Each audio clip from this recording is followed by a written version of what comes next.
doing? And I appreciate you getting involved with Lily of the Valley Orphanage. Thank you for listening here. My name is Ed Salo, and I'm the Papa of Lily of the Valley Orphanage in Aldama, and here the extension here in the mountains of Chihuahua in a town called Huachochi. And the Lord just called on my heart at the age of 31 to someday be a Papa to orphan children and to start an orphanage. I asked the Lord to give me a wife. I said, Lord, I'm not a big macho man to go down and do something by myself as a single. And lo and behold, believe it or not, my future bride, my future wife, Rosa, was living only 20 yards away from me. My name is Rosa Salo. I began to pray that God would give me a husband because I was already 27 years old. I prayed that God would give me a husband that had the same vision, to go and rescue children that were destitute, children that were abandoned, children that were orphaned. And so I prayed, I fasted for 7 years, and God one day brought Ed into my life, and it was just like, that's it, we knew. So this pretty Puerto Rican lady and I got married. Now we've been married 30 years, and she deserves a medal for putting up with me. So we came here to a real dilapidated building. I mean, it was falling apart, a real old ranch. And so we began to fix it up. And that was April 14th of 1995. June, we began to accept children in. And since then, thousands of children have come through these doors, and lives have been changed. I just want to give you a little bit of the idea of Lily of the Valley as the Lord laid it on our heart. It's based on kind of three main things I want to share with you: prayer, giving, and family. And Rose and I decided we really wanted to walk a walk by faith. So we very rarely, ask people directly for any kind of financial contributions. We just basically let them know, like I'm doing in this video, about what the need of the orphan children in Mexico is all about, and we just trust God to touch you in any way you want to help. This is an amazing thing. Before I met Ed had already, God had spoken to him that it was going to be a faith walk, like George Mueller. And it burned in his heart that we will never ask anybody for anything. We will pray. And I tell you one thing, it was very difficult. It was extremely difficult because the church, the sending church said we will support, but they found they couldn't support both orphanage. It was too much.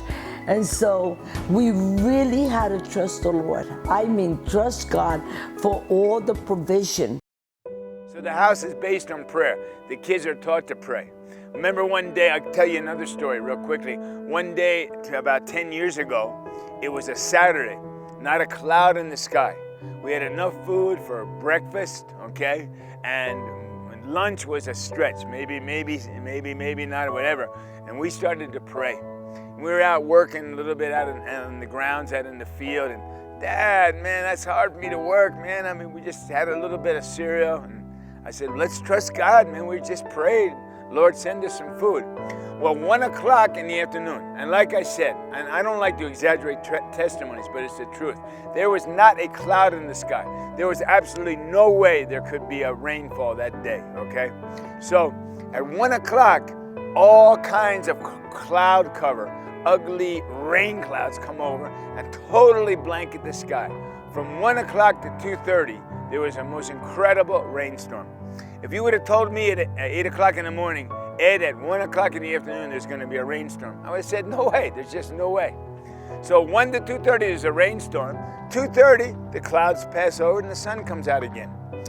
5 minutes later, we see all kinds of trucks coming up to us, opening up their doors, their gates, and inside these trucks and inside these vehicles are all kinds of hamburgers already made, cheeseburgers, delicious big vats of delicious beans, already made, already cooked.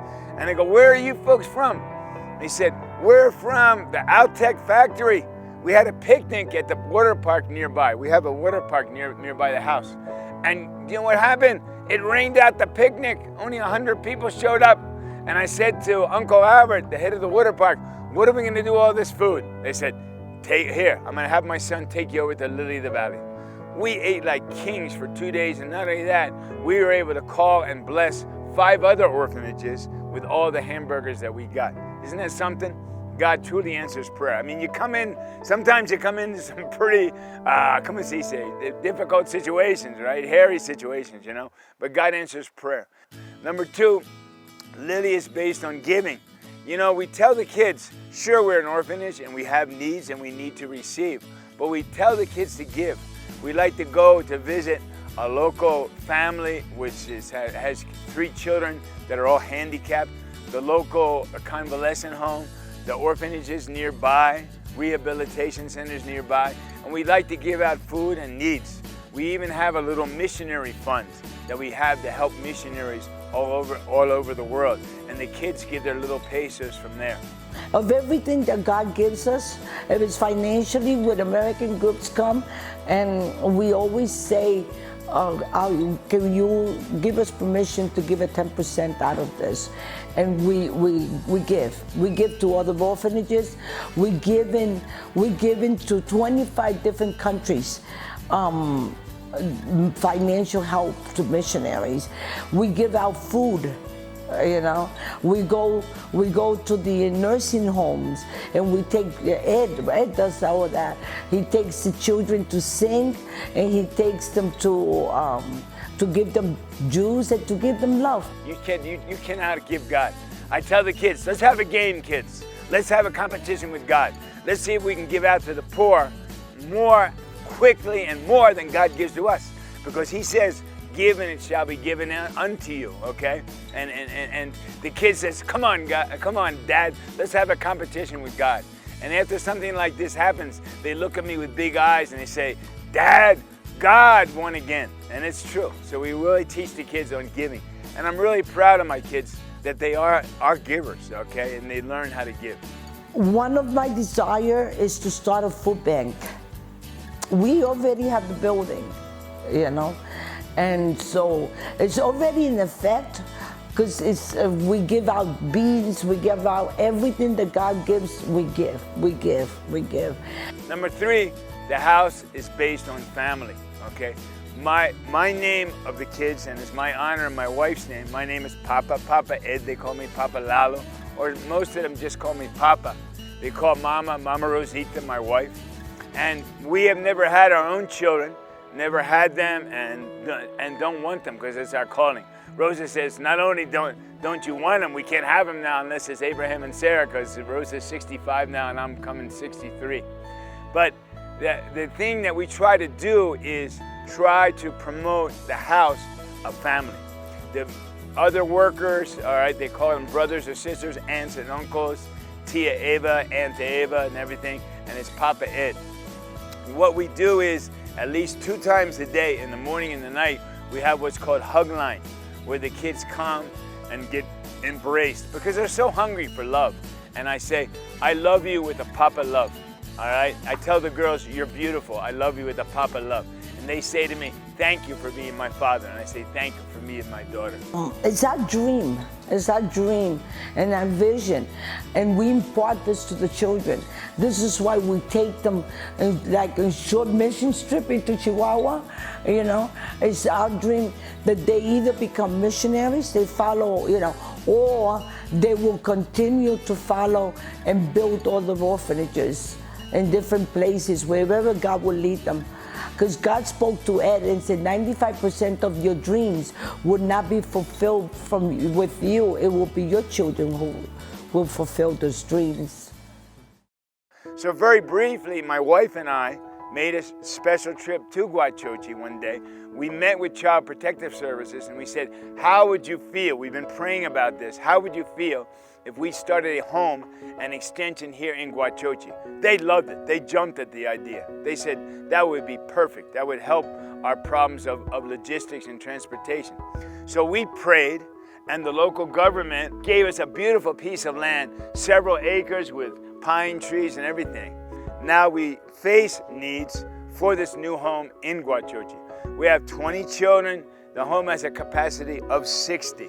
We now have 5 workers, so we do need more staff, both in Aldama and here in the mountains, okay? So pray, please, for more staff, for more full-time workers. One of those, the money doesn't buy love. Money doesn't buy love.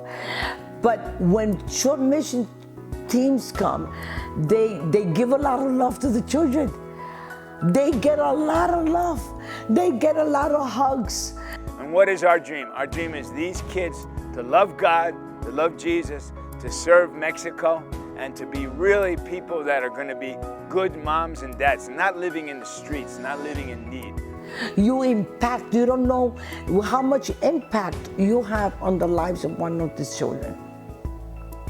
That's why I love and I want, I wish I could have all year round mission trips, people that will come from the U.S. and love on the children and pray and play with them and just be with them.